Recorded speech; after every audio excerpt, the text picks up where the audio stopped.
అమ్మా నమస్తే. నమస్తే. అమ్మా కష్టే ఫలి అంటారు అవునమ్మా. సామెత. కానీ ఫస్ట్ వదిలేస్తున్నాం, రెండోది మాత్రమే పట్టుకుంటున్నారు కదా, గమనించారా మీరు? అవునమ్మా. ఎట్లా అమ్మా మరి? ఆస్తి మూరుడు ఆశ బారెడు అన్నట్టుంది. మనం చేసే కష్టం ఇంత, ఫలితం ఇంత కావాలని ఆశపడుతున్నాం. ఈ ఆశలు ఎంత దాకా వచ్చాయంటే మళ్ళీ మనం మూఢాచారాల్లోకి మూర్ఖత్వంలోకి వెళ్ళిపోతున్నామా, బుద్ధి నమ్మకాల్లోకి వెళ్ళిపోతున్నామా అని అనిపిస్తుంది. ఎంతో హేతుబద్ధంగా ఆలోచించాల్సినటువంటి యువతరం కూడా ఇట్లాంటి విషయాలకి లోను కావడం అన్నది చాలా బాధ కలిగించేటటువంటి విషయం. ఉదాహరణకి నీ పేరులో ఒక అక్షరం మార్చుకో, నీకు బాగా వచ్చేస్తుంది అంటే ఎట్లా మారుస్తున్నారమ్మా? పేరు మార్చట్లేదు కదా. ఉదాహరణకి నీ పేరుంది జయ అని ఉంది, జయలక్ష్మి అమ్మ, జయలక్ష్మి అని ఉంది, మొత్తం జయలక్ష్మి అని ఉంది. ఈ జయలక్ష్మిలో నంబర్ సరిగ్గా లేదమ్మా, నీ పేరు మార్చుకుంటే బాగుంటుంది, JAYYALLAKSHMI అని రాసుకోమని చెప్పారు అనుకుందాం. ఎలా పలుకుతారు? యాకి యావత్తు ఇవ్వాలి తెలుగులో, లాకి లావత్తు ఇవ్వాలి మనం. అందులో మొదటి అక్షరంలో లాకి లావత్తు ఇచ్చి పలకలేం కదా, అది ఎలా పలుకుతాం? అలా పైగా పలకడంలో మాత్రం జయలక్ష్మి అని పలకాలే గాని జయలక్ష్మి అని అనలేం కదా. అది ఎలా ఉంది, ఏదో తిట్టినట్టో కొట్టినట్టో ఉంటుంది. పోని పైగా వాళ్ళు ఏమంటున్నారు, ఉచ్చారణలో తేడా కాదు రాస్తే చాలని. అది ఇంగ్లీష్లో రాస్తున్నారు. ఇంగ్లీష్లో రాస్తే మార్పు ఎక్కడొస్తుంది? పోని ఇంగ్లీషు భాష కూడా మంచి భాషే కాదనడానికి లేదు. నేను పిలవడంలో ఏమన్నా మార్పు వస్తుందా? నిన్ను మీ జయలక్ష్మి అనే పిలుస్తా, ఇంకో పేరు పిలవలేను కదా. ఎక్కడ పోని ధ్వని తరంగాలకి శక్తి ఉంది అంటే ధ్వనిలో మార్పు వస్తే కొంచెం ఉంటుంది. కానీ ధ్వనిలో మార్పు రాకుండా స్పెల్లింగ్లో రాసి నీ స్పెల్లింగ్ని ఏదో ఇన్నిసార్లు రాయి, అన్నిసార్లు సంతకం పెట్టు, ఇట్లా పెట్టి ఇది పేరు ఇది ఎక్కువ మంది యువతరం చేస్తున్నారు. అది నాకు చాలా బాధాకరంగా ఉంది. ఇంజనీరింగ్ చేసిన వాళ్ళు, సిఈఓలుగా ఉన్నవాళ్ళు, మరి ఎంబీఏలు చేసిన వాళ్ళు ఇలా పేరులో స్పెల్లింగ్ మార్చుకుంటున్నారు అంటే వీళ్ళు మరి ఒకటి రెండు తరాలు వెనక్కి వెళ్ళిపోయారా? మూఢాచారాలు ఆధునిక యుగంలో ఉన్నవాళ్ళ వీళ్ళు హేతుబద్ధంగా ఆలోచిస్తున్నారా, శాస్త్రీయంగా ఆలోచిస్తున్నారా? అర్థం కాలేదు. అదే ఇలాంటివి. ఇదే కాదమ్మా, ఇది ఒక రకం. ఇంకా ఎన్నున్నాయి ఇట్లాంటివి. జీవితం అంతా ఇదే అయిపోయింది. ఏది, ఇక్కడేదో ఈ కిటికీ ఇటు మార్చు, ఈ తలుపు ఇటు మార్చు. ఆ మారిస్తే లక్షలు వస్తాయో లేదో తెలియదు కానీ ఇప్పుడు 1000 ఖర్చు అవుతాయి. ఇవాళ ఖర్చు అయ్యే 1000 నాకు కనపడతాయి, వచ్చే లక్షలు నా కంటికి కనపడవు. మరి మేబీ నా చూపు చిన్నదేమో, నాకు అర్థం కాదు. ఒకటి అలాగే ఈ బీరువా అటు మార్చు, ఆ బీరువా ఇటు మార్చు. ఇంట్లోకి గాలి వెలుతురు రెండు ధారాళంగా వచ్చేటట్టుగా ఉండాలి. కానీ ఇవన్నీ మార్చుకుని కొంతమంది ఇంతకుముందు ఒక ఆఫీస్కి వెళ్ళి చూస్తే ఇట్లా కూర్చున్న వాళ్ళు మళ్ళీసారి వెళ్ళేటప్పటికి అటు కూర్చుని ఉంటారు. ఇటు ఎంట్రన్స్కి వీపు ఉంటుంది, వాళ్ళ వీపు చూసుకుంటూ లోపలికి వెడతాం మనం. ఏమిటండి అంటే వాస్తు ప్రకారం ఇక్కడ కూర్చుంటే నేను బాగా పనిచేస్తా అంట, అందుకని నేను నా పొజిషన్ మార్చుకున్నానండి. నువ్వు ఫిజికల్ పొజిషన్ మార్చావు కానీ నీ ప్రమోషన్ వచ్చే పొజిషన్ అయితే నువ్వు మార్చుకోలేకపోయావు. కొన్ని నమ్మాలి. వాస్తు శాస్త్రం ఉంది, వాస్తు లేదంటల్లా. వాస్తు అద్భుతమైనటువంటి శాస్త్రం. ఇప్పుడు చెప్తున్నది మనం ఏదైతే మాట్లాడుతున్నామో అది మనకి ఇబ్బందికరంగా ఉంటుంది. అవును. ఒక వాస్తు శాస్త్రంలో చెప్పింది ఏమిటంటే ఒక తరం వాళ్ళ ఇంట్లో ఆరోగ్యంగా ఆనందంగా గడిపాక ఒక తరం, తరువాత తరం వాళ్ళు దాన్ని మార్చక్కర్లేదు. తర్వాత ఎవరొచ్చి మీకు ఏ వాస్తు తేడా చెప్పినా. ఓహో. మరి ఒక తరం వాళ్ళందరూ ఉన్నారు, నలుగురు ఆ రోజుల్లో 5-6 పిల్లలు ఉండేవారు. అందరూ ఏదో పెద్ద పెద్ద IAS ఆఫీసర్లు కాకపోయి ఉండొచ్చు, సుఖంగా పెళ్లిళ్ళు చేసుకున్నారు, పిల్లల్ని కన్నారు, ఆనందంగా ఉన్నారు, అయిపోయింది. ఆ కొడుకు ఏదో ఇల్లు ఇచ్చారు, వాస్తు ప్రకారం ఇది బాగాలేదని మార్చుకుంటే అవసరం లేదు అని చెప్తుంది శాస్త్రం. అది అది అవి చూడం మనం. అవి చూడం. ఈ చిన్న చిన్నవే పట్టుకుంటాం. మనకి ఏది సౌకర్యంగా ఉందో అది పట్టుకుంటాం. తులసి మొక్క ఏ ఇంట్లో ఏ పక్కన పెడితే లాభం, ఇది అడిగేవాళ్ళు ఉన్నారు. అంటే ఈశాన్యం వైపు పెట్టాలా అండి, వాయవ్యం వైపు పెట్టాలా అంటే దీనికి ఒక శాస్త్రం కూడా తయారైపోయింది. ఈశాన్యం వైపు పెడితే ఏదో ధనలాభం, అవునో కాదో నాకు తెలీదు, ఏదో ఇటువైపు పెడితే ఫలానా లాభం, అటువైపు పెడితే ఫలానా లాభం అని చెప్పేటటువంటి శాస్త్రం దీనికి తయారైంది. ఇవన్నీ షార్ట్ కట్స్తో లాభం పొందాలి అని, అంతేగాని కష్టపడదామని లేదు. ఈ షార్ట్ కట్స్ వల్ల వచ్చే ఫలితాలన్నీ షార్ట్ టర్మ్ ఫలితాలే, అంతే. అవి కూడా షార్ట్ టర్మే ఉంటాయి. ఉంటాయి. నీకు పూర్తిగా ఫలితం ఉండాలి అంటే చక్కగా సరైన మార్గంలో ఉండాలంతే. అదే అంటాను, ఇన్ని మార్చుకోమంటున్నారు. ఇప్పుడు పేరు మార్చుకో, స్పెల్లింగ్ మార్చుకో, ఇంటి కిటికీ మార్చు, తలుపు మార్చు, నువ్వు కూర్చునే పొజిషన్ మార్చు, సౌకర్యం కోసం మార్చుకోవడం వేరు. కొంతమంది చూడండి చాలా చక్కగా, మొన్న 10 రోజుల క్రితం పెడితే ఇంట్లో సోఫాలు అవి ఒక అరేంజ్మెంట్ ఉంటాయి, మళ్ళీ 10 రోజుల తర్వాత పెడితే వేరే అరేంజ్మెంట్ ఉంటాయి. ఎందుకండి అంటే ఒకే రకంగా ఉంటే విసుగ్గా ఉందండి, అరేంజ్మెంట్ మార్చుకున్నామండి. అట్లా అందంగా ఒక అలంకరణ దృష్టితో, ఈస్థెటిక్ సెన్స్తో నీకు సౌకర్యంగా ఉండడానికి, లేదా ఇప్పుడు మా అబ్బాయి ఏదో ఇక్కడే కూర్చొని చదువుకుంటానన్నాడండి, వాడికి స్టడీ టేబుల్ వేయడం మళ్ళీ విత్ సర్దామండి, ఇంతవరకు బాగుంటుంది. దీనివల్ల ఏమిటంటే నేను కష్టపడకుండా, శ్రమ పడకుండా, నా వైపు నుంచి ఎటువంటి ప్రయత్నం లేకుండా ఏదో ఇంత లప్ప వచ్చి ఇక్కడ పడాలి, ఆకాశం నుంచి ఊడిపడాలి. నేను మందు వేసుకోకుండా నా ఆరోగ్యం బాగుపడాలి. నేను ఆహార నియమం పాటించను, అడ్డమైన చెత్త తింటా, ఇష్టం వచ్చినప్పుడు తింటా. కానీ నేను ఏదో మంత్రం వాళ్ళెవరో చెప్తే ఓ 10 సార్లు చేస్తే నాకు బీపీ రాకూడదు. ఎట్లా కుదురుతుందమ్మా? ఉద్యోగాలు వచ్చేయాలి, పెళ్ళిళ్ళు అయిపోవాలి, తర్వాత పిల్లలకి పెద్ద పెద్ద సీట్లు రావాలి, వీసాలు వచ్చేయాలి. చిన్న చిన్న మార్పులతో ఈ చిన్న మార్పులతో ఎంత స్వార్థపరలం అమ్మా. ఎవరో అందిశ్రీ ఆయన రాశాడు, పావల అగరొత్తి వెలిగించి లక్షలు కావాలని కోరుకుంటాం మేమంతా మనుషులం అని మాట్లాడతాడు ఆయన. ఒక బేరమా? దేవుడికి పూజ చేయడం బేరం పెడుతున్నామా? కాదు కదా.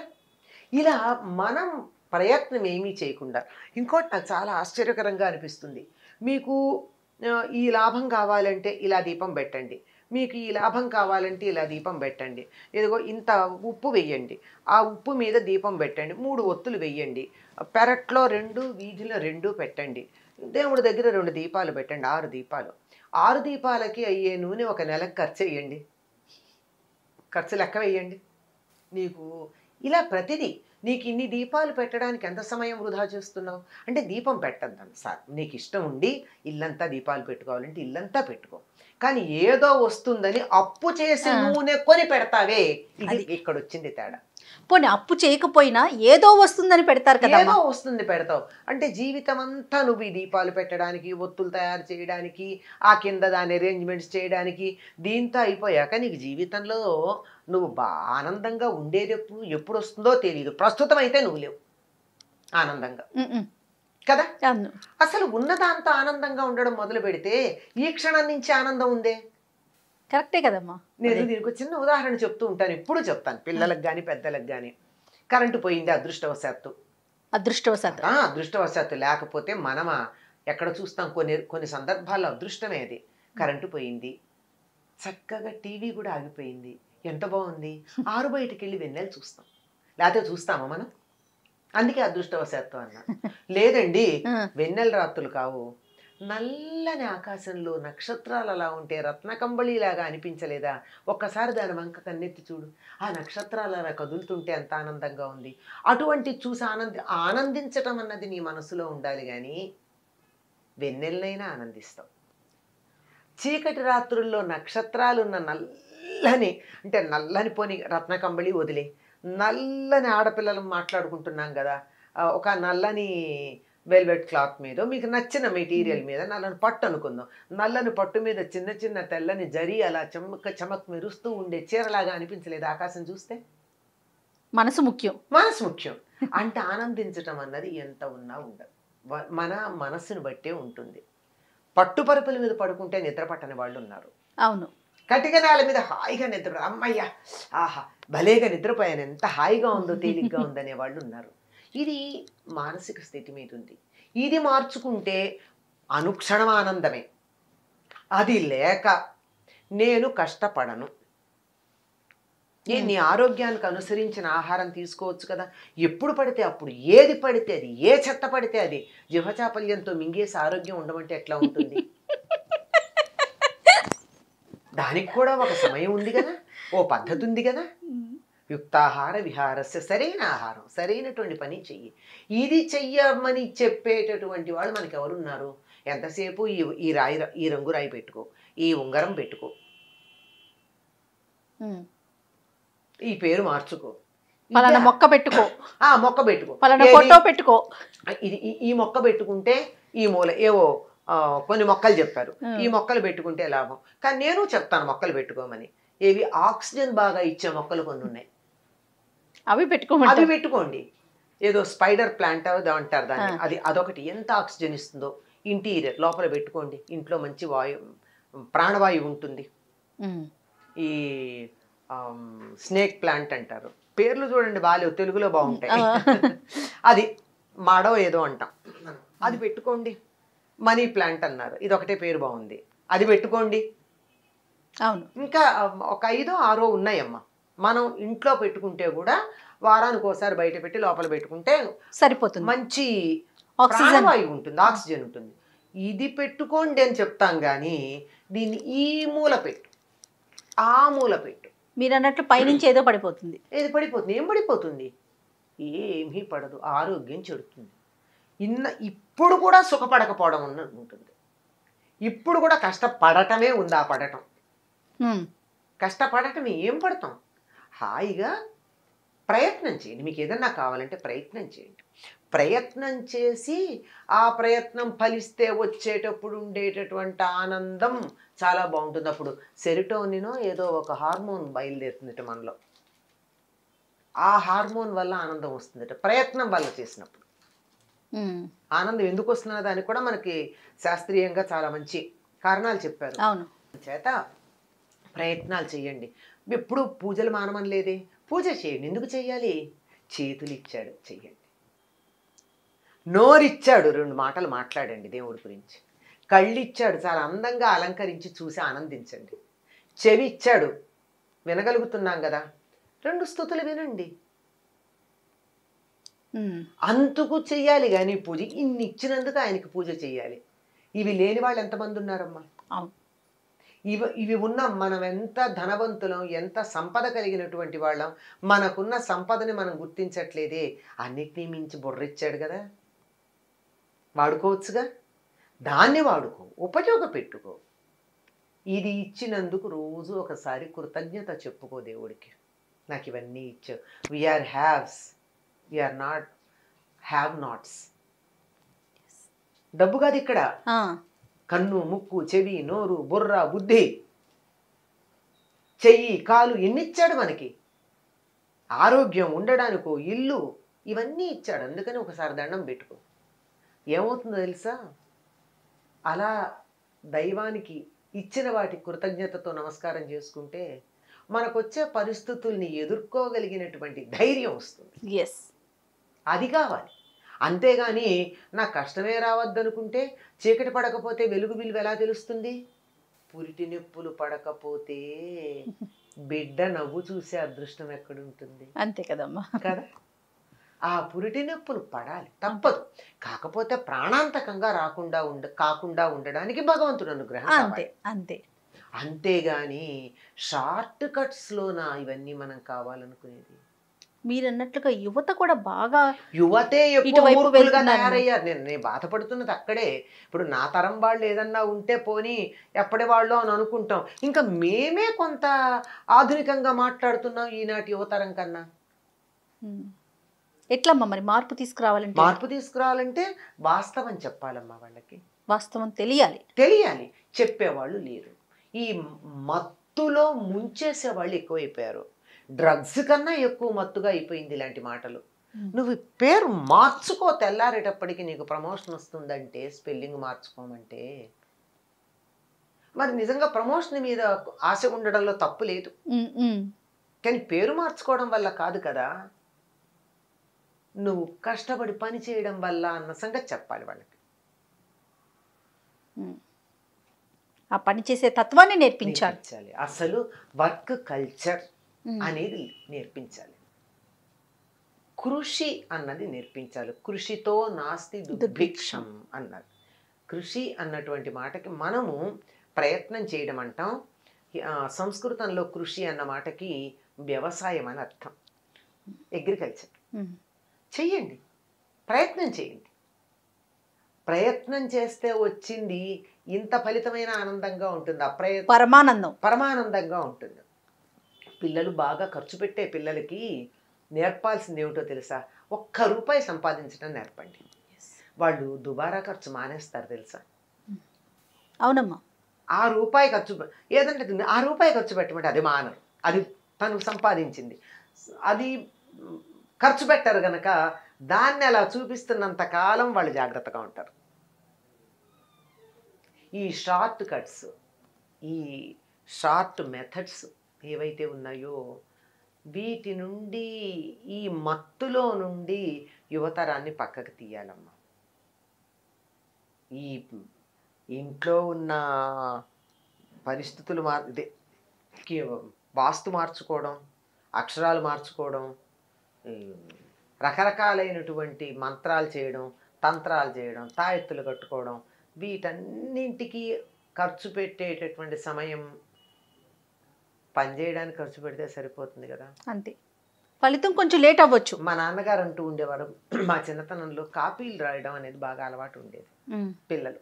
ఇప్పుడు పాపం పిల్లలకి అంత ఓపిక కూడా లేదమ్మా. నేను రాయించుతాను మా పాపతో ఇప్పటికి. అది కాదు, పరీక్షల్లో కాపీ రాయడం. ఆ పరీక్షల్లో కాపీ రాయడం అన్నది ఇంత కాగితం మీద చాలా జాగ్రత్తగా కష్టపడి క్వశ్చన్ అంతా రాసేవారు, ఆన్సర్ అంతా రాసేవారు.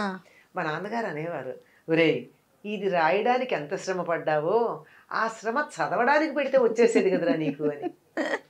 కదా, అవును. ఇంత కష్టపడితే ఏమొస్తుంది? భయం, టీచర్ చూస్తారేమో. ఇది దీనికి రామకృష్ణ పరమహంస జీవితంలో ఒక చిన్న కథ కూడా చెప్తారు. ఒక ఆయన, నేను చాలా కష్టపడ్డాను, ఏదో యోగ సాధన చేశాను, అది ఇది అంటాడు. ఏమిటంటే నేను నీళ్లల్లో తేల్తాను అన్నాడు. ఎన్ని సంవత్సరాలు అంటే ఏదో చాలా సంవత్సరాలు చెప్తాడు. ఈయన చూస్తూ ఉండగా అలా నీళ్ల మీద తేలి ఇటు నుంచడు, గంగ నుంచాడు, ఒడ్డుని ఇటు నుంచట వెళ్ళాడు. పరమహంస కాదు, అవతల యోగ సాధన చేసి రామకృష్ణ పరమహంస పావలా ఇచ్చి గంగ దాటాడు. దాటి అన్నాడు, నేను పావలాతో చేసినటువంటి పనికి నువ్వు ఇన్నేళ్ళు యోగ సాధన వృధా చేసావన్నాడు. చూడండి ఎంత తేలిగ్గా చెప్పాడు. అవును, ఇవ్వెందుకండి, ఇవ్వా అసలైంది భగవంతుణ్ణి కోరుకోవాల్సింది వేరే ఉంది. లౌకిక జీవితంలో అయినా మనం కోరుకోవాల్సింది ఏంటి అంటే, నాకు ఎటువంటి పరిస్థితులు వచ్చినా ధైర్యంగా ఎదుర్కొని అన్నింట్లో విజయం పొందేటటువంటి శక్తిని నాకు ఇవ్వవలసింది అని ప్రార్థించాలి తప్ప, నాకు సమస్య రావద్దంటే ఎట్లా? సమస్య రా, అసలు అప్పుడు రుచి ఎలా తెలుస్తుంది? తెలియదు కదా. ఆకలేస్తే కదమ్మా అన్నం రుచి తెలుస్తుంది. అదే ఖచ్చితంగా అమ్మా, ఖచ్చితంగా యువతకి తప్పనిసరిగా తెలియచేయాల్సిన విషయాలు. కల్చర్ అన్నది నేర్పాలి. ఖచ్చితంగా ఈజీ మనీ, అనాస్క్డ్ మనీ, అన్నీ కూడా గ్రాంటింగ్ వితౌట్ ఆస్కింగ్ అన్నది ఉంది. మనుషుల్ని శారీరకంగా మానసికంగా సోమరులను చేసి నశింప చేస్తుంది. అది స్ట్రగుల్ ఫర్ ఎగ్జిస్టెన్స్ ఉండాలి, అది లేకపోయా. అందువల్ల ఇవన్నీ మత్తులో ముంచేసి నాశనం చేసేస్తున్నాయి. ఇవి లేవు అనటం లేదు, వాటి వల్ల ప్రయోజనం లేదని చెప్పటల్లా, ఉన్నాయి. కానీ ఇలా కాదు, వాడే పద్ధతిలో వాడాలి. రైట్ అమ్మా. నమస్తే. నమస్తే అమ్మా.